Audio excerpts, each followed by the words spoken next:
তো বিজেপির এখন অনেক যারা নেতা আমাকে ভালোবাসেন, যারা কর্মী, যারা আমাকে ভুল বুঝেছে, তাদের কাছে একটা বার্তা আপনাদের কাছেও বলছি, যে বিজয় ভূঁইয়া মার্ডার কেস 2023 সালে 1 মে আমরা দুঃখ পেয়েছিলাম, আমিও তার সাথে সেই সময় ছিলাম।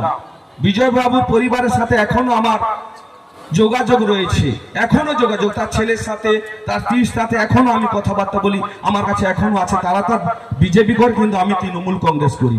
গতকাল এবং বিকেলের দিকে আমার পরিবারে, আমি তখন এখানে নেই, আমি একটা প্রোগ্রামে গিয়েছিলাম, বাড়িতে এনআই এর নোটিশ এসেছে, বিজয় ভূঁইয়ার মার্ডার কেসের নোটিশ, মানে অন্য কোনো নোটিশ নয়, এনআই তদন্তে ডাকতে পারে, কিন্তু বিজয় বাবু মার্ডার কেসের নোটিশ আমার কাছে এলো। কি জঘন্য রাজনীতি করে বিজেপি, আপনারা দেখে নেন।